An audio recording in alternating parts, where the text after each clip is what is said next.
जय Hind, welcome to Daksha e classroom. मैं Manish septa. बच्चों, हम MT03 डिस्कस कर रहे हैं। सवालों की अगर आप बात करें तो कुछ अच्छे सवाल थे, कुछ सिंपल सवाल थे, कॉम्बिनेशन बना के रखा गया जैसे कि जेईई एडवांस मोस्टली पूछता है। तो ये अपने वन बाय वन सभी सवालों को शुरू करते हैं। बच्चों, सबसे पहले अपने कर रहे हैं सिंगल ऑप्शन करेक्ट कर रहे हैं। सिंगल ऑप्शन करेक्ट में जो पहला सवाल है हमारे पास में वो इस तरीके का है कि ऐसे करके एक ट्यूब है आपके पास, ऐसे करके एक ट्यूब है, ठीक। इसमें लिक्विड ऐसे कुछ भरा हुआ है। दो टाइप ऑफ लिक्विड इसे दिखा रखे हैं। एक लिक्विड ऐसे यहाँ से बनना शुरू हुआ और यहाँ तक कुछ भरा हुआ ना, और इससे फिर बोला दूसरा लिक्विड है वो कुछ ऐसा भरा हुआ है आपके पास, दूसरा लिक्विड, और दोनों सेम हाइट तक भरे हुए हैं आपके पास, ठीक है। इसकी डेंसिटी बोल दी रो ऑफ वाटर, इसकी डेंसिटी बोल दी सिर्फ रो, और ये जो गैप है वो गिवन है 2 सेंटीमीटर, ठीक। तो आपसे पूछा गया बताइए रो डब्ल्यू और रो में क्या मतलब रिलेशन होगा। तो अगर आप देखेंगे इस वाली सेम हाइट पे प्रेशर सेम होना चाहिए, सेम हाइट पे सेम प्रेशर होना चाहिए। तो ऊपर से देखेंगे तो यार हाइट कुछ h मान लो, तो ये वाली हाइट बच्चों कितनी होगी, h होगी। तो अब क्या बनेगा, P nought plus rho of water g h is equal to P nought plus rho g h. तो यार ये तो तभी पॉसिबल होगा जब रो किसके बराबर आ जाए, रो डब्ल्यू के बराबर आ जाए। तो आपके पास में ए ऑप्शन यहाँ पे करेक्ट हो जाएगा। क्लियर। फिर बच्चों अपने सेकंड सवाल में चलते हैं। सेकंड सवाल में आपको क्या बोला गया कि ऐसे एक डिस्क है यहाँ पे ना, और एक डिस्क है, दो डिस्क बना रखी है आपके पास, और एक डिस्क पे ऐसे m मास को हैंग किया हुआ है, और एक डिस्क पे ऐसे रस्सी है, उस पर आप सिर्फ mg फोर्स लगा रहे हैं। तो आपको दो डिफरेंट केसेस में गिवन है। एक में m मास को अटैच किया गया और इस डिस्क का मास m है, रेडियस r है, कुछ इस तरीके गिवन है आपको सेटअप में। इनिशियल स्टेशनरी थी। अब क्या बोला, if the same length of string is unbound from the disc. मान लीजिए ये कुछ L नीचे आया, ये वाला भी कुछ L नीचे आया, और यहाँ पे ये भी कितना नीचे आया आपके पास में, L नीचे आया, कुछ ऐसा इसने बोल दिया। तो क्या होता है, the same amount of work is done on both the disc. अगर आप डिस्क पे बात करेंगे, देखिए जब यहाँ पे नीचे आ रहा होगा तो आप बोलेंगे वर्क एंड थ्योरम लगा लेते हैं। तो mgl ग्रेविटी का वर्क था, इज इक्वल टू किसके बराबर होगा, half m v square plus half I omega square. यही होगा जो एनर्जी थी, जो ग्रेविटेशन में जो एनर्जी जो मिली एक्स्ट्रा एनर्जी, वो इसकी काइनेटिक एनर्जी में और इस डिस्क की रोटेशनल काइनेटिक एनर्जी में जाएगी। यहाँ पे अगर आप देखेंगे यहाँ से यहाँ पे नीचे आने में ग्रेविटी का वर्क हुआ mgl, और वो सिर्फ किस में जाएगा, half I omega square, because यहाँ मास नहीं है। तो आपको समझ में आएगा यहाँ पे ओमेगा और यहाँ पे ओमेगा में समझ में आएगा। इस वाले केस में जो ओमेगा आएगा वो ज्यादा आएगा एज कम्पेयर टू दिस। तो अगर एनर्जी, तो इसके मतलब ये जो हाफ आई ओमेगा स्क्वायर है इसकी एनर्जी है, half I omega one square इसकी एनर्जी है, हाफ आई ओमेगा टू इसकी एनर्जी है। तो इसकी जो काइनेटिक एनर्जी है वो ज्यादा है, इसकी काइनेटिक एनर्जी कम है। बस जो डिस्क पे जो स्पेशली वर्क हुआ, वो इस वाले केस में ज्यादा हुआ as compared to this, because kinetic energy को बोल सकते हैं ना। सिर्फ अगर आप डिस्क पे वर्क एनर्जी थ्योरम लगाएंगे तो आप बोलेंगे work done on disc is equal to change in kinetic energy of disc. तो यहाँ पे जो काइनेटिक एनर्जी चेंज है वो ज्यादा है, यहाँ पे कम है, तो यहाँ पे वर्क क्या हुआ, ज्यादा हुआ। तो सेम अमाउंट ऑफ वर्क नहीं हुआ। Angular velocity of both disc are equal, नहीं, गलत बात, एंगुलर वेलोसिटी बराबर नहीं, हमने देख लिया। Both disc having unequal angular acceleration, सही बात है। देखिए यहाँ पे जो इस पे टॉर्क आ रहा होगा, that is mgr is equal to I alpha. ये टॉर्क आ रहा था यहाँ पे, टेंशन mg है, पर यहाँ पे अगर आप देखें tr is equal to I alpha, और यहाँ पे टेंशन होगी वो mg के बराबर नहीं होगी, बिकॉज अगर टेंशन mg के बराबर होती बच्चों इस वाले केस में तो ये नीचे मूव ही नहीं करता। तो इसमें जो टेंशन होगी वो mg से कुछ कम होगी आपके पास। क्लियर। तो आपके पास में अल्फा होगा वो डिफरेंट होगा। तो आपके पास से बच्चों यहाँ पे सी ऑप्शन करेक्ट होगा।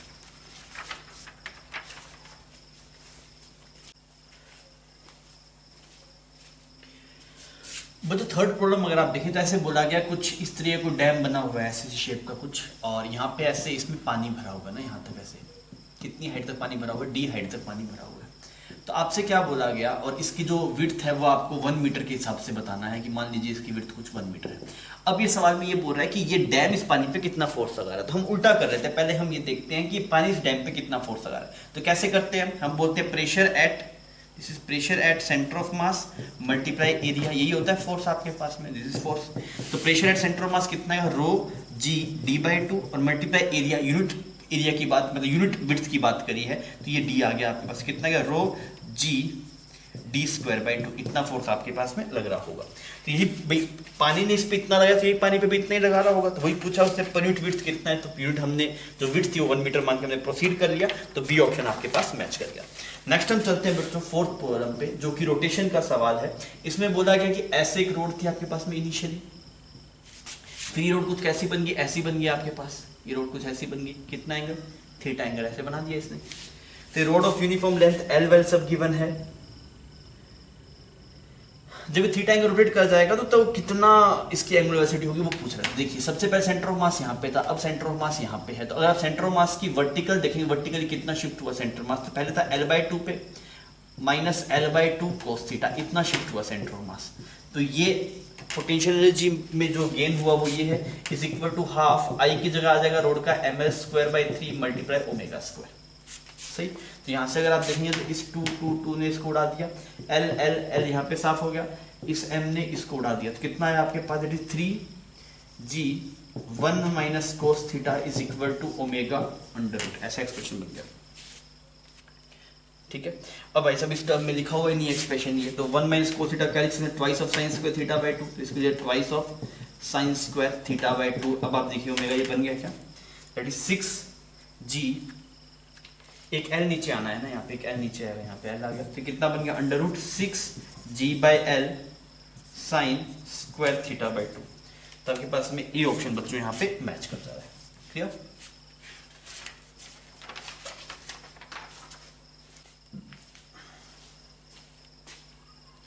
बच्चों अभी हम फिफ्थ प्रॉब्लम में हैं। फिफ्थ प्रॉब्लम में क्या है आपके पास, यहाँ पे ऐसे एक स्फीयर है और इसके ऊपर ऐसे करके कुछ एक प्लैंक रखा हुआ है ना, और यहाँ पे ऐसे एक स्प्रिंग लगा हुआ है, और इसका स्प्रिंग कांस्टेंट कितना आपके पास की। सवाल में क्या बोला गया, a uniform plank of mass m is free to move, इसका मास कुछ m हो गया, इसका मास कुछ 2m हो गया, और इसकी रेडियस कुछ कितनी होगी, r होगी। ये सॉलिड सिलेंडर आपका, this is solid cylinder, solid cylinder. ठीक है, स्प्रिंग कांस्टेंट गिवन है, के वे सबके टाइम पीरियड पूछा गया, तो हम इसको एनर्जी मेथड से करेंगे ना। एनर्जी मेथड कैसे किया, मान लीजिए हमने इसे कुछ x डिस्टेंस शिफ्ट कर दिया, तो इसको x करेंगे तो जो सेंटर आपके पास में शिफ्ट होगा वो x/2 शिफ्ट होगा। या वो पता है कि अगर किसी कोई प्योर रोलिंग का स्कैसिटी v है तो टॉप मोस्ट की 2v आती है आपके पास में। तो हमने ये लिख दिया कि इसका अगर x होगा तो ये x/2 मूव करेगा। और अब हम एनर्जी लिख लेते हैं, स्प्रिंग की एनर्जी कितनी बनेगी, हाफ kx²। प्लैंक की कितनी बनेगी, प्लैंक की वेलोसिटी से कुछ v मान लीजिए, तो इसकी कितनी होगी, v/2 हो गया ना, प्लस प्लैंक की बनेगी हाफ mv²। सही, इसकी देखेंगे that is half 2m, velocity बन जाएगी v/2 का स्क्वायर, प्लस हाफ i, इसका कितना होता है, दैट इज mr²/2 होता है सॉलिड सेंटर का, mr²/2, और ओमेगा हो गया v²/4r², ऐसा एक्सप्रेशन बन गया। ये टोटल एनर्जी बन गया आपके पास में। ठीक है, अब देखिए थोड़ा सोल्व करके, तो ये बन गया kx²/2, this is kx²/2, this is become mv²/2, और ये बन गया आपके पास में, यहाँ पे ये साफ हो गया, दैट इज mv²/4, यहाँ पे r² इससे साफ हो गया, तो यहाँ ये बन गया एक्सप्रेशन आपके पास, दैट इज mv²/16, यहाँ पे 2m आएगा ना, सॉरी यहाँ पे 2m आएगा क्योंकि मास का 2m था, तो mv²/8 बन गई, इज इक्वल टू e। अब आप इसको डिफरेंशिएट मान दीजिए, बिकॉज एनर्जी कांस्टेंट है, तो डिफरेंशिएट करें तो ये टर्म तो बन जाएगी 0। इसका डिफरेंशिएट करें दैट इज 2kx, और dx/dt हो गया v। ठीक, इसको डिफरेंशिएट करें दैट इज 2mva, क्योंकि वैसे डिफरेंशिएशन हो गया एक्सीलरेशन। यहाँ पे करें दैट 2mva डिवाइड बाय 4, यहाँ पे आ गया 2mva डिवाइड बाय 8। क्या क्या कट रहा है वो देख, v v v v, ये सारा साफ हो गया तेरे पास। यहाँ पे इस 2 ने इसको मार दिया, इसने इसको मार दिया, ये 2 हो गया, यहाँ पे ये 4 हो गया तेरे पास। तो क्या बने, kx plus ma plus ma/2 plus ma/4 is equal to 0।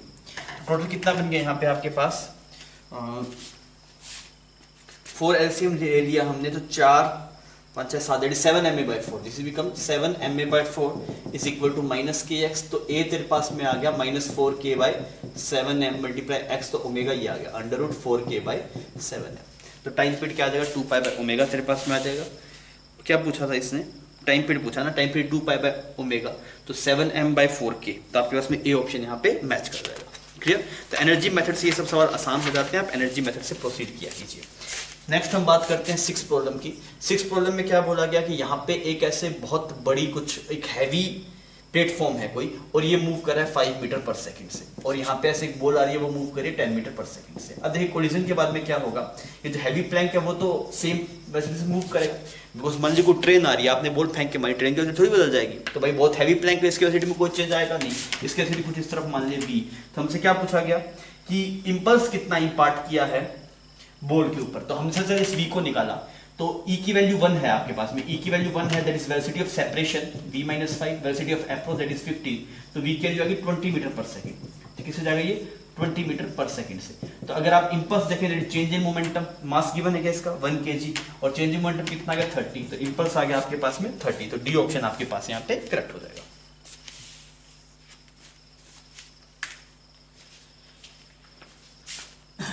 बच्चों अभी हम 7th प्रॉब्लम पे हैं। 7th प्रॉब्लम थोड़ा सा ट्रिकी प्रॉब्लम है, और इसीलिए दिया गया थोड़ा कि आप थोड़ा सोच पाए चीज़ों को। उसने बोला गया कि इनिशियली चेन कुछ ऐसे टंगी हुई है ना, चेन कुछ ऐसे है आपके पास में, ठीक, और फाइनली जब आपने इसको खींचा, मतलब चेन को नीचे की तरफ खींचा, तो वो ऐसी शेप पकड़ दी उस चेन ने ना, ऐसी शेप पकड़ दी। आपने किया क्या है,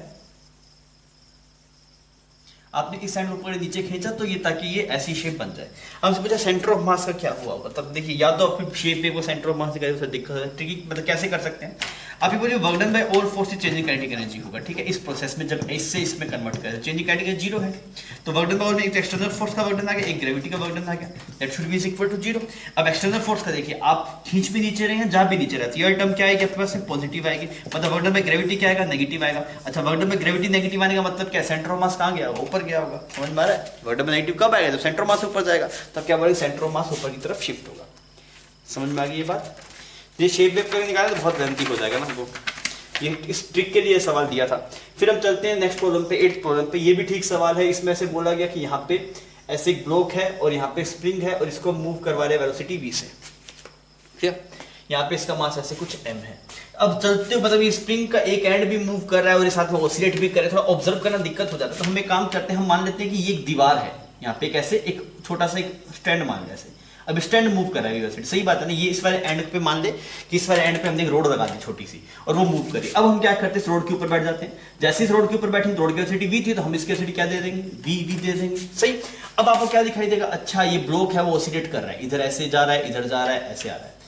अब हमें क्या बोला गया, इस सिस्टम के पास में मैक्सिमम एनर्जी कब होगी। तो मैंने क्या बोला, सोच के देखिए, जब ये वाला ब्लॉक, अब आपको पता है ये इसके फ्रेम में बात करें, जैसे आप ग्राउंड फ्रेम में उतरेंगे तो आपकी वेलोसिटी इस तरफ v थी, तो उसमें एक एक्स्ट्रा ये वाली वेलोसिटी v ऐड करना पड़ेगा। ये थी, ये आपको किसके फ्रेम में ऑसिलेट करता हुआ दिखाई दे रहा है। अगर आप इसके फ्रेम के ऊपर बैठ गए, यहाँ पे इसके एंड में बैठ गए, तो आपको सिर्फ ऑसिलेट करता हुआ दिखाई दे रहा है और मीन पोजीशन वेलोसिटी v है। अगर आप इसको उतार रहे बैठे, तो ठीक है, तो जमीन पे, जैसे ये जमीन पे आएगा तो बोलेगा मैं अपनी वेलोसिटी v इसमें ऐड करके आऊंगा।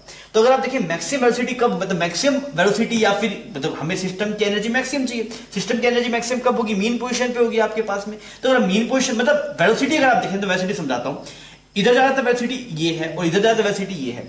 अगर आप कब उतरे, अगर आप इस वाले इंस्टेंट पे जब ये इधर जा रहा है, तो उसके रिस्पेक्ट में फिर ग्राउंड फ्रेम में इसकी वेलोसिटी हो जाएगी 0। मतलब आप इसे कब उतरे, जब इसके वेलोसिटी इस तरफ होंगे, जैसे आप उतरेंगे आपको वेलोसिटी ऐड करना पड़ेगा, नेट 0 हो गया। आप कब उतरिए, जब इस ब्लॉक की वेलोसिटी इस तरफ v थी, तो इसके फ्रेम में इस ब्लॉक की वेलोसिटी इस तरफ v थी, जैसे आप उतरेंगे तो वो वाला v भी ऐड हो गया, टोटल कितना बन गया 2v बन गया। तो टोटल एनर्जी कितनी बन जाएगी इसकी, ke max, जो आपको दिखाई देगी, बिकॉज उस टाइम पे नेचुरल लेंथ पे तो स्प्रिंग में कोई एनर्जी है ही नहीं। ke max कितना बन जाएगा, हाफ 2m मल्टीप्लाई v का स्क्वायर, और v बन गया, sorry half m multiply 2v का स्क्वायर। तो ये एक्सप्रेशन कितना बन गया आपके पास, 2mv स्क्वायर। समझ में आ रहा है। हमने इसको इसके ऊपर बैठ के एनालाइज किया तो आसानी से एनालाइज हो गया। ग्राउंड फ्रेम में करेंगे तो थोड़ा दिक्कत आएगा आपको, वो समझने में थोड़ी दिक्कत होगी उसके अंदर।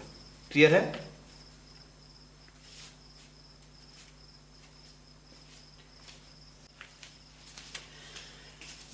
बच्चों 9th सवाल आपके सामने ऐसा है कि बोला गया ऐसे करिए, कुछ यहाँ पे कर्व है और हम इसको स्लोली उठा के मतलब चला चला के इस ब्लॉक को कुछ यहाँ पे लेके चलेंगे, और यहाँ जो हाइट का डिफरेंस है वो आपके पास में h है। तो आपसे पूछ दिया बताइए कितना वर्क डन होगा, वो ये पूछना चाहता है, ठीक है। यहाँ पे ऐसे सर्कुलर ऐसे दिखाई दे रहा है। अब मैं वैसे तो बेसिक सवाल को सोल्व कर सकता है, लेंथी हो जाए, चीज बताने के लिए मैंने आपको सवाल दिया था। अब जैसे मान लीजिए एक प्लैंक, एक ब्लॉक है, उसको आप मान लीजिए यहाँ से x दूरी पे लेके चलेंगे ना, यहाँ पे x दूरी पे, तो कितना वर्क डन होगा फ्रिक्शन का, वर्क डन बाय फ्रिक्शन कितना है, मेरी बात को समझ आना अच्छी चीज है, माइनस म्यू mg, ठीक है। सिमिलरली अगर आप ऐसे बोलेंगे सर अब क्या एक इंक्लाइंड प्लेन है यहाँ पे, मतलब इसकी जो ये बेस है वो x की दूरी पे। अब आप वर्क देखिए थीटा एंगल पे, यहाँ से यहाँ पे लेके जाएंगे तो फ्रिक्शन कितना लग रहा होगा, इस वाले पाथ में देखिए फ्रिक्शन हो गया म्यू mg cos थीटा, और डिस्टेंस कितनी हुई है, लेंथ कितनी हुई है, x है, तो ये कितना बन गया x बाय cos थीटा। समझ आ रही मेरी बात। तो कितना बन गया work done, that is mu mg cos theta, तो ये हो गया x बाय cos थीटा। तो ये कट गया आपके पास में, दोनों में बराबर आ रहा है। तो आप जब भी आप कोई भी पाथ रखिए, अगर हाइट h पे जा रहे हैं तो बच्चों आप कैसे पाथ रखिए, इसके नीचे ऐसा रखिए, ऐसा रखिए, ऐसा रखिए, कैसा ही पाथ आप रखेंगे सब पाथ में जो वर्क डन है वो इसके बराबर ही आएगा जो बेस वाले में आएगा। ये अच्छी बात है, मेरी बात समझ में आ रही है। आप कोई भी पाथ इसमें नीचे वाला कोई भी पाथ रखेंगे सब में वर्क डन क्या आएगा, सेम का सेम आएगा। तो यहाँ पे आप मान लीजिए कि हम इसको इतना मूव करवा रहे हैं तब भी उतना ही वर्क डन आना चाहिए। कैसे करेंगे, ये r है तो ये कितना बन गया r माइनस एच, तो ये डिस्टेंस कितनी होगी बच्चों, ये डिस्टेंस होगी आपके पास under root R square minus r minus H का होल स्क्वायर। क्लियर, तो कितना आ गया, that is mu M G, और ये डिस्टेंस कर दिया that is under root R square minus R minus H का होल स्क्वायर। ऐसा एक्सप्रेशन आपके पास बन जाएगा। अभी थोड़ा सोल्व कर लें क्या, तो यहाँ पे ये क्या बनेगा, that is mu M g under root R square minus R square plus h square minus 2HR। तो ये बन गया दोस्त mu M g under root 2HR minus h square. ऐसा एक्सप्रेशन आपके पास में आ गया, तो आपके पास में डी ऑप्शन करेक्ट हो गया। बेसिक से जाएंगे तब भी सॉल्व हो जाएगा, पर ये चीज आप ध्यान रखिएगा, ये आपको हेल्प करेगा, इसीलिए सवाल दिया गया था। नई चीज आप सीख लीजिए कि आप कोई भी पाथ को यहाँ पे फॉलो करवाएंगे तो वर्क डन उतना ही आएगा आपके पास में, ठीक। क्योंकि आप किसी भी एंगल पे जाके जैसे छोटे से वर्क डन के लिए बात करेंगे तो ये क्या बनेगा, यहाँ पे फ्रिक्शन बना that is mu M g cos theta. ये वाली लेंथ अगर आप देखेंगे तो क्या बनेगा, dx बाय कोस थीटा। देखेंगे तो इंडिपेंडेंट आर इसके बराबर ही आया, तो फर्क नहीं पड़ता ना उससे। इसमें कोई बढ़िया रॉकेट साइंस नहीं है, आपको पता है ऐसा कोई पाथ है तो हर एक पाथ से वर्क डन निकालने के लिए करना पड़ेगा भाई। यहाँ पे फ्रिक्शन लग रहा है mu M g cos theta, यहाँ पे कुछ थीटा एंगल बना के इंडिपेंडेंट देखेंगे तो, और आपको समझ में आएगा कि जो वर्क डन आ रहा है वो इसके डायरेक्टली प्रोपोर्शनल आ रहा है इस वाली लेंथ के, म्यू एम जी मल्टीप्लाई ये वाली लेंथ, तो आप एट दैट जोड़ेंगे तो वही चीज मिल जाएगी आपको। ठीक, अब हम चलते हैं आपके पास में 10th प्रॉब्लम पे। 10th प्रॉब्लम भी थोड़ा ट्रिकी सवाल है आपके पास में। आपको ऐसे दो ट्रेजेक्टरीज दिखाई गई, एक पे सीता बैठी है, एक पे गीता बैठी है, और ऐसे करके एक पाथ कुछ ऐसा है आपके पास में और एक पाथ ऐसे करके कुछ ऐसा है। तो एक गीता यहां बैठ के आ रही है और सीता कुछ नीचे वाले पाथ पे आ रही है ऐसे। तो आपसे पहले बोला गया कि कौन पहले नीचे आएगा। अब देखिए यार, आप किसी पॉइंट पे अगर आप जाके देख रहे हैं, कोई भी पॉइंट पे आप जाके देख लीजिए, तो ट्रेजेक्टरी मैंने सही नहीं बना पाया मैं, कुछ ऐसी है और एक में कुछ ऐसा है, कुछ ऐसे ऐसे करके कुछ ट्रेजेक्टरी। तो मैं ये बोलता हूँ यहाँ पे जो नॉर्मल लग रहा होगा किसी एक पॉइंट पे, आप यहाँ पे नॉर्मल देखिए, यहाँ पे नॉर्मल कुछ ऐसा आ रहा होगा इस वाले पाथ में, और यहाँ पे अगर आप नॉर्मल देख रहे हैं बच्चों तो वो नॉर्मल कुछ ऐसा आ रहा है। मतलब ये जो इसका हॉरिजॉन्टल के साथ में एंगल थीटा है और ये फाई है, तो कौन ज्यादा आ रहा है, फाई आपके पास में छोटा है एज कंपेयर टू थीटा जो नॉर्मल बन रहा है। तो अगर ऐसा हो रहा है आपके पास में तो ये नॉर्मल क्या कर रहा है, नॉर्मल आपको रोकने की कोशिश कर रहा है वर्टिकल डायरेक्शन में। नॉर्मल क्या कर रहा है, नॉर्मल रिवर्स सीधा नीचे धड़ाम से गिरते, नॉर्मल मतलब वर्टिकल डायरेक्शन में जी हो जाता। तो अगर आप देख रहे हैं तो नॉर्मल का ये जो कंपोनेंट होगा this is N sine theta, और यहाँ पे जो नॉर्मल कंपोनेंट होगा that is N sine phi. तो कहां पे नॉर्मल ज्यादा है, कहां पे नॉर्मल ज्यादा, नीचे वाले में नॉर्मल कम है, ऊपर वाले में ज्यादा है। तो आप बोलेंगे sir N sine theta is greater than N sine phi, तो वर्टिकल डायरेक्शन जो एक्सीलरेशन होगा, एक्सीलरेशन इन वाई डायरेक्शन, तो क्या बोलेंगे एक्सीलरेशन इन वाई किसका ज्यादा होगा, आपके पास में सीता का ज्यादा होगा as compare to acceleration in y due to theta. और अगर एक्सीलरेशन वाई में ज्यादा होगा जितना जल्दी नीचे आएगा, अगर यहाँ पे नीचे आएगा तो ऑटोमेटिक यहाँ ही पहुंच जाएगा, तो जो जल्दी नीचे आ रहा है उससे हमें समझ में आ जाएगा कौन ग्राउंड तक पहुंच जा रहा है। तो आपको समझ में आ रहा है भी नॉर्मल का जो कंपोनेंट है वर्टिकल डायरेक्शन में गीता वाले केस में ज्यादा आ रहा है, इस वजह से जो वर्टिकल डायरेक्शन में जो एक्सीलरेशन आएगा वो सीता का ज्यादा आएगा, सीता एक्सीलरेशन वर्टिकल डायरेक्शन में ज्यादा आएगा। जिसका नॉर्मल ज्यादा है उसका एक्सीलरेशन कम होगा, बिकॉज एक्सीलरेशन है mg माइनस नॉर्मल का एक कंपोनेंट। तो इस वजह से एक्सीलरेशन ऑफ सीता है वो डाउनवर्ड डायरेक्शन में आपके पास ज्यादा है, दैट्स वाई सीता जल्दी पहुंचेगी एज कंपेयर टू गीता। ये ट्रिकी सवाल है बच्चों। अभी हम इंटीजर टाइप प्रॉब्लम में चलते हैं। तो सबसे पहला इंटीजर होगा दैट इज 11th प्रॉब्लम। उसमें क्या बोला गया आपको, यहाँ पे ऐसे पुली है और यहाँ पे ऐसे दो ब्लॉक है ना, एक यहाँ पे ए ब्लॉक है ये 5 kg का है, और जो दूसरे वाला ब्लॉक है आपके पास है वो भी यहाँ पे ऐसे 5 kg का है, ठीक है। और ये जो डिस्टेंस है आपके पास में, डिस्टेंस कितने आपके पास 1 मीटर है, ये डिस्टेंस आपके पास 1 मीटर। अच्छा, अब आपको क्या बोला गया कि कितने हाइट तक, मतलब इसको क्या करा, इस वाले ब्लॉक को, इसका नाम कुछ बी है, ब्लॉक का नाम, इसका नाम ए है, बी ब्लॉक को 1 मीटर ऊपर लेके जाके आपने ड्रॉप कर दिया। तो फिर पूछा ए कितना रेज होगा, वो हाइट एच है कुछ, वो उसने बोला है। अब देखिए अगर आप इसको यहाँ पे लेके जाके वापस ड्रॉप करेंगे, जैसे मान लीजिए फिर ये फ्री फॉल कर रहा होगा 1 मीटर तक, तो आप वैसे देखेंगे इसकी v square equal to u square plus 2as, u square 0 2 a और s के 1, तो वी आ गया √20 मीटर पर सेकेंड। तो जब आप इसको ऐसे ऊपर लेके जाए छोड़ेंगे, जब यहाँ पे नीचे टाइट होने वाला है, जब है 20 मीटर पर सेकेंड। तो अगर आप देखेंगे जस्ट आप जैसे टाइट होगा तो दोनों एक साथ मूव करना शुरू कर देंगे। सवाल समझ में आ रहा है आपको? पहले बी को ऊपर लिफ्ट किया, जब आप बी वापस यहाँ पे स्ट्रिंग टाइट होने वाली होगी तब तक फ्री फॉल कर रहा है, तो कितनी velocity v square equal to u square plus 2as, u की वैल्यू 0 है तो आपके पास में 2a और s, तो ये v बन गया √20। जब जैसे स्ट्रिंग टाइट होने वाली उससे जस्ट बिफोर वेलोसिटी ये है, तो अगर बोलेंगे velocity of block A just after tightening the string, just after tightening the string, जब स्ट्रिंग के जस्ट टाइट होने के बाद में कितनी वेलोसिटी आएगी, कैसे निकालेंगे बच्चों को, वो अपने लीनियर मोमेंटम कंजर्वेशन करके निकालेंगे। तो इनिशियल मोमेंटम था आपके पास में दैट इज 5√20, फाइनल हो जाएगा 10 मल्टीप्लाई v, तो आपके पास में v जो बना दैट इज √20 डिवाइड बाई 2, तो ये बन गया √5 मीटर पर सेकेंड। मतलब इसकी वेलोसिटी कितनी हुई जस्ट स्टेट पे, दैट इज √5 मीटर पर सेकेंड, ये वेलोसिटी होगी आपके पास में। अब ये क्या बोल रहा है, अब आप देखिए सेटअप के अंदर क्या बन गया, कुछ ऐसा सेटअप है आपके पास में। इस सवाल मतलब आप सही ढंग से देखना पड़ेगा ना, मतलब आप डायग्राम से ढंग से एनालाइज करेंगे तभी जाके सवाल आपसे होगा। आपको ये बोला गया था कि भाई यहां से ये डिस्टेंस भी सवाल में गिवन है आपको, ये कितना है बच्चों 2 मीटर है, और ये कितना आपके पास में 1 मीटर है। आप देखा जैसे स्ट्रिंग टाइट हुई इसकी वेलोसिटी बन गई √5 मीटर पर सेकेंड, और इसकी भी ऊपरी तरफ बन गई √5 मीटर पर सेकेंड। जब तक ये दोनों हवा में है तब तक तो दोनों एक्सेलेरेशन 0 है, एक्सेलेरेशन से कुछ है ही नहीं ना, बिकॉज एफ नेट 0 है। तो जब तक दोनों हवा में है तब तक कांस्टेंट वेलोसिटी से मूव करते रहे, कोई दिक्कत नहीं है। फिर क्या होगा, जैसे ये यहाँ पे हिट करेगा तो कुछ ऐसा सेटअप बन जाएगा आपके पास में, ये तो यहाँ पे नीचे पहुंच गया आपके पास ये वाला, और ये यहाँ पे पहुंच गया 1 मीटर ऊपर, सही है ना, ये यहाँ पे 1 मीटर ऊपर पहुंच गया। अब इसकी वेलोसिटी ये तो टकरा के हिट होकर रुक गया यहाँ पे, अब इसकी वेलोसिटी कितनी बची, वो √5 मीटर पर सेकेंड से कंटिन्यू करेगा।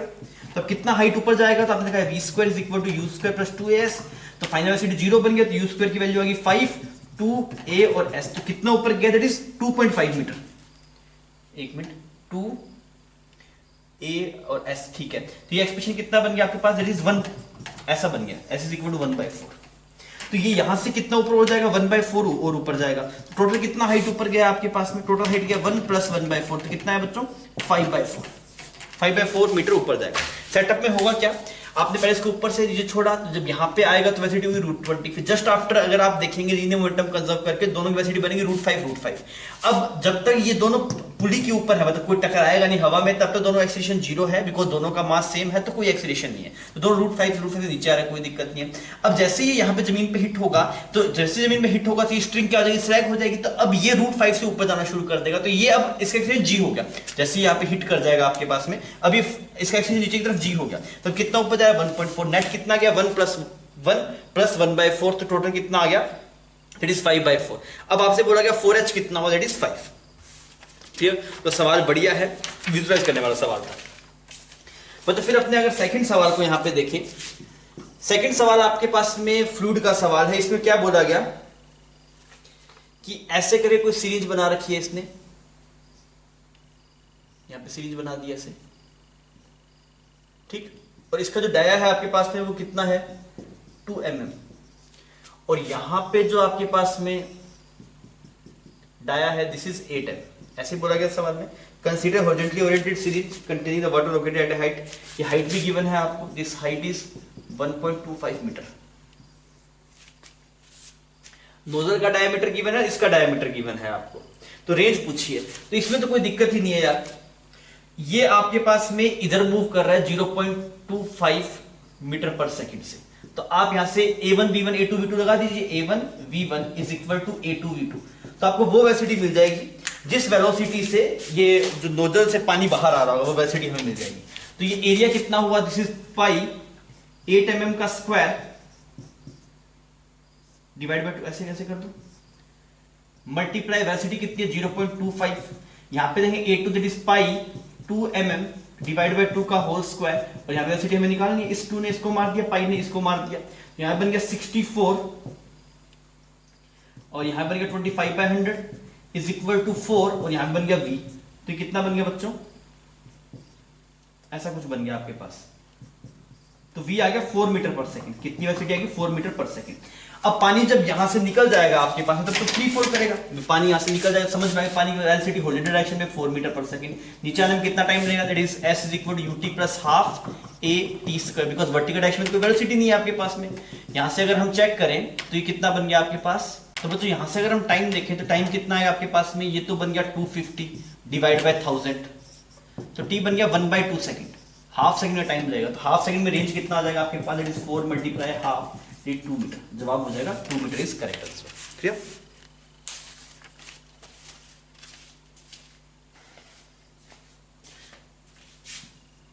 बच्चों थर्ड प्रॉब्लम देखते हैं। ये आपके फ्लूइड का सवाल है। इसमें से बोल रहा है कि यहाँ पे कंटेनर था, कंटेनर के अंदर ऐसे आपने एक होल कर दिया, कितनी डेप्थ नीचे, h डेप्थ नीचे आपने ऐसे होल कर दिया और कंटेनर ऐसे फिल्ड है पूरा, ठीक। और इसको एक सरफेस पे रखा गया, फ्रिक्शन कोएफिशिएंट म्यू गिवन है। आपको बोला जैसे ही पानी निकलना बाहर शुरू होगा इसका एक्सेलेरेशन कितना होगा। अब आप देखिए यहाँ पे जो वाटर की वेलोसिटी होगी वो कैसे निकालेंगे, इस वाले पॉइंट पर दोनों लगा दिया, तो ऊपर प्रेशर पी नॉट है, हाइट फैक्टर रो जी एच हो गया, और वेलोसिटी बहुत बड़ा कंटेनर तो इससे छोटे से होल होने से इसकी जो वाटर लेयर है वो गिरेगी नहीं, तो इसकी वेलोसिटी हम 0 माने पानी बहुत थोड़ा सा निकला, जो रेट है वो बहुत कम है, उससे इस कंटेनर के लेवल में कुछ ज्यादा फर्क नहीं पड़ेगा। तो हाफ रो वी स्क्वायर वाली टर्म 0 कर दी हमने ना। बाहर यहाँ पे देखें तो pressure P nought plus height वाली टर्म 0 है, हमने यहाँ पे रेफरेंस माना है, तो half rho v square, P nought ने पी नॉट को उड़ा दिया, तो वेलोसिटी जो है दैट इज √2gh, मतलब यहाँ से जो लिक्विड निकल रहा होगा बाहर उसकी वेलोसिटी कितनी आएगी आपके पास, √2gh, ठीक। तो अगर आप देख रहे हैं कि मास कितना बाहर निकल रहा होगा, तो अगर आप देखें डीएम कितना, एक सेकंड में कितना मास बाहर निकल रहा है, दैट इज क्या लिखेंगे, रो मल्टीप्लाई वॉल्यूम कितना निकल रहा है आपके पास में, तो वॉल्यूम कितना हो जाएगा,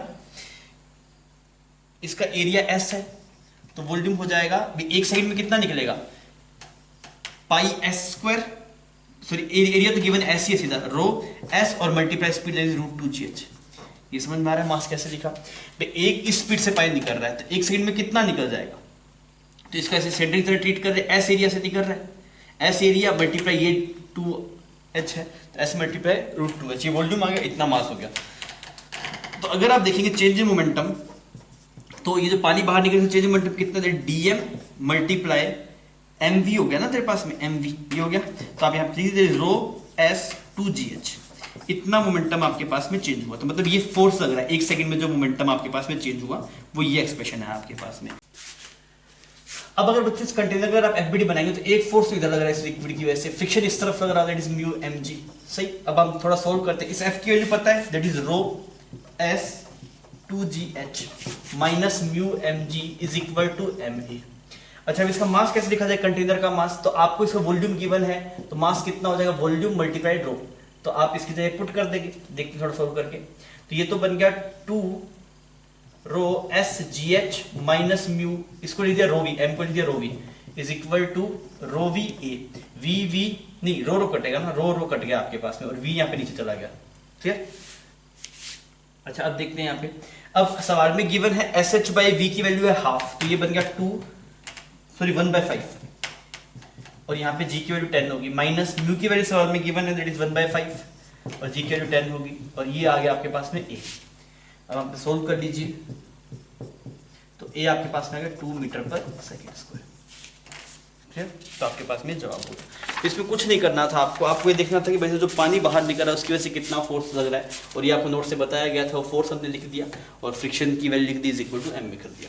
नेक्स्ट सवाल है बच्चों, अगर आप जाएंगे तो आपको बोला गया कि एक ट्रक है और इस ट्रक के ऊपर एक स्प्रिंग के साथ में ऐसे एक ब्लॉक बांधा गया, एक ब्लॉक को रखा गया, ट्रक के ऊपर एक ब्लॉक रखा गया और ट्रक ऐसे एक्सीलरेट कर रहा है, एक्सीलरेशन ए से, और ट्रक एक्सीलरेट करेगा ए से, और अगर आप ट्रक पे बैठ के ऑब्जर्व करेंगे सूडो फोर्स है that is m a nought, मतलब इनिशियली यहाँ पे था, पर यहाँ पे एफ नेट 0 नहीं है, तो मीन पोजीशन कहाँ पे होगी, यहाँ पे कहीं पे होगी। तो अगर आप बात करेंगे एट मीन पोजीशन, तो नेट फोर्स इज इक्वल 0 होना चाहिए, तो किसके बराबर होगा, के एक्स, एक्स आ गया एम ए नॉट बाई के, ठीक है। तो मीन पोजीशन कुछ यहाँ पे है, मीन पोजीशन आपके पास में कुछ यहाँ पे है, और इस वाली पोजीशन में वेलोसिटी 0 है, मतलब ये कैसी पोजीशन बन गई, ये एक्सट्रीम पोजीशन बन गई, मीन पोजीशन बन गई। अब मीन पोजीशन जो दूरी होगी आपके पास में वही क्या होगा आपके पास में, दैट इज एम्पलीट्यूड। अब उसकी वैल्यू पूछ रहा है, थोड़ा देख लेते हैं।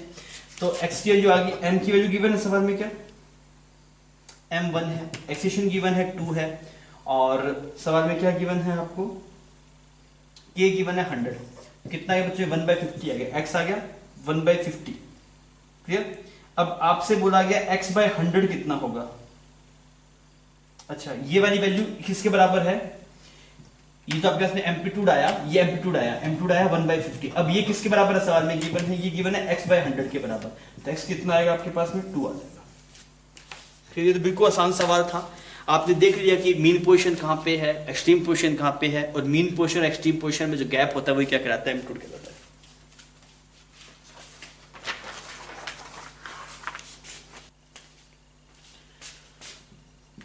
बच्चों फिफ्थ प्रॉब्लम कर रहे हैं। फिफ्थ प्रॉब्लम में बोला कि सिंपल पेंडुलम है जिसकी लेंथ L है, मास m है। यहाँ पे एक सिंपल पेंडुलम है, मास m, लेंथ L, ऐसा कुछ बोला, और इसको कुछ वेलोसिटी दिया गया v मिनिमम, जिससे क्या करता है, अपना वर्टिकल सर्कल कंप्लीट करता है, ऐसा कुछ ना, v मिनिमम। तो v मिनिमम हमें पता है कितना होता है, v मिनिमम होता है √5gl। v मिनिमम कितना चाहिए होता है बच्चों, √5gl। तो टेंशन कितना होना चाहिए, तो हम क्या बोले, T minus m g is equal to m v minimum का स्क्वायर डिवाइड बाय आर। ऐसा कर देंगे हम एक्सप्रेशन में, तो T minus m g m, v minimum कितना आ गया 5gl, और आर की वैल्यू भी यहाँ पे एल आ गया, तो टी की वैल्यू कितनी 6mg आ गया। क्लियर? तो आपके पास जो जवाब हो जाएगा दैट इज 6 हो जाएगा। ठीक है, अब हम चलते हैं बच्चों सिक्स प्रॉब्लम के अंदर। सिक्स प्रॉब्लम में क्या बोल रहा है, a ball is dropped on to a floor from a height of 10 metre. यहाँ पे ऐसे कुछ 10 मीटर की हाइट से, 10 मीटर की हाइट से एक बॉल को ड्रॉप किया जाता है, और if 20% of its initial energy is lost, 20% energy lost हो जाती है कोलिजन के बाद। तो अब आपको पता है पहले एनर्जी थी mg10, इतनी थी, टकराएगा, तो अब इसके 20% लॉस हो जाएगी, कितनी बचेगी 80%। तो इससे कितनी हाइट जाएगा आप चेक कर लो, h डैश, तो mg सब साफ हो गया आपके पास। और यहाँ से अगर आप h डैश चेक करेंगे तो दिस इज बिकम 8 मीटर। कितना हाइट जाएगा 8 मीटर। कुछ नहीं किया हमने, डायरेक्टली ये बोला कि यहाँ पे mgh हाइट आया था नीचे, और फिर 20% लॉस हो गया, तो 80% बचेगी आपके पास में। फिर हम यहाँ पे करते हैं सेवंथ प्रॉब्लम। सेवंथ प्रॉब्लम में क्या बोला गया आपको कि यहाँ पे ऐसे दो ब्लॉक हैं, two blocks of mass 2 kg and 4 kg are connected to a right spring. ठीक है, यहाँ पे ये वाला ब्लॉक 4 kg है और ये वाला ब्लॉक 2 kg है।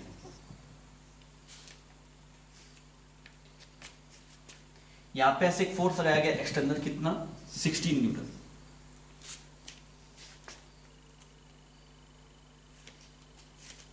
यहाँ पे फ्रिक्शन कोएफिशिएंट गिवन है आपको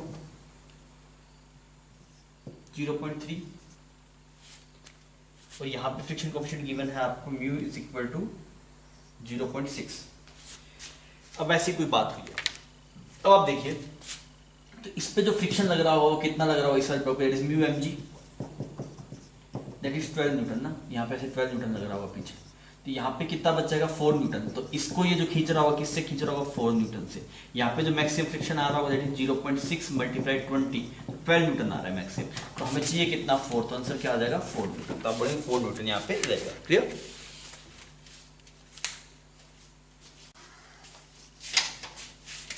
बच्चों लास्ट सवाल करते हैं इसका, और ये थोड़ा सा अच्छा सवाल है। इसे बोला गया projected is projected with velocity, कुछ गिवन है वेलोसिटी, किस वेलोसिटी से प्रोजेक्ट करता है, दैट इज 2√gh, इस वेलोसिटी से प्रोजेक्ट करता है। ठीक है, और ये यहाँ पे दो वॉल्स को क्लियर करता है, एक की हाइट यहाँ पे h, एक की ऐसे h, ये कुछ ऐसे जाके ऐसे आता है आपके पास में। ठीक है, इधर जाके ऐसे गिरता है। इसकी हाइट आपके पास में h है, इसकी हाइट भी h है, और यहाँ पे ये जो दूरी है आपके पास में, ये दूरी होगी आपके पास में 2h। तो टाइम ऑफ पोस, इसके बीच में टाइम कितना लगेगा पास होने में, वो ये पूछना चाह रहा है। ठीक है, तो मैंने बोला यहाँ पे वेलोसिटी कुछ इसकी ux मान लेता हूँ यहाँ पे, तो यहाँ पे भी कितना होगा, ये वाला कंपोनेंट तो ux होगा। यहाँ पे एक कंपोनेंट आपके पास में कुछ uy मान लेते हैं ना, इसको uy बोल देते हैं इसको यहाँ पे। ठीक है, तो टाइम कितना लगेगा इसको क्रॉस करने में, वो हमें पता लग जाता है। Time is equal to 2h divide by ux। तो मुझे कोई ux अगर बता देगा तो बात बन जाएगी ना। अब बच्चों ये थोड़ा लेंदी है, मैं आपको अप्रोच बताता हूँ, अप्रोच क्या होनी चाहिए। मान लीजिए ये आपने ux दिखा यहाँ पे, ये आप मान लीजिए कुछ v वेलोसिटी थी इनिशियली वर्टिकल ना, तो एक इक्वेशन तो ये बन जाएगी, दैट इज फाइनली ये बन गया, इस यहाँ से लेके यहाँ तक मैं लिख रहा हूँ, तो v² फाइनल वेलोसिटी ये बन गया, विद वर्टिकल डायरेक्शन की बात कर रहा हूँ, is equal to u² minus 2gh। एक इक्वेशन तो ये वाली बन गई। ठीक, एक और इक्वेशन अगर आप देखेंगे तो आपको समझ में आ रहा है कि यहाँ पे जो टाइम है 2h बाई ux, यही टाइम किसके बराबर आएगा, that is 2uy by g। एक इक्वेशन समझ में आ रहा है? कितने वेरिएबल फंस गए आपके पास में। आपको यहाँ पे एक ये वाली टर्म पता है, दैट इज अंडर रूट। एक इक्वेशन क्या बन गई, एक इक्वेशन ये वाली होगी आपके पास में, एक इक्वेशन ये दैट इज ux का स्क्वायर प्लस v का square is equal to 4gh। ठीक, अभी 3 इक्वेशन है। कितने वेरिएबल है आपके पास में? 3 वेरिएबल है, एक uy हो गया, एक ux हो गया और एक v। ये 3 वेरिएबल है, 3 इक्वेशन है। आप सोल्व करेंगे तो आपको जो यहाँ से टाइम मिलेगा वो टाइम मिलेगा √4h/g। तो थोड़ा सा कैलकुलेटिव है सवाल, तीनों इक्वेशन मैंने आपको दिखा दी है, 3 वेरिएबल थे, हम सोल्व करेंगे तो बात बन जाएगी। ठीक है बच्चों, तो इसी के साथ में ये पेपर यहाँ पे खत्म होता है। Okay, thank you for watching.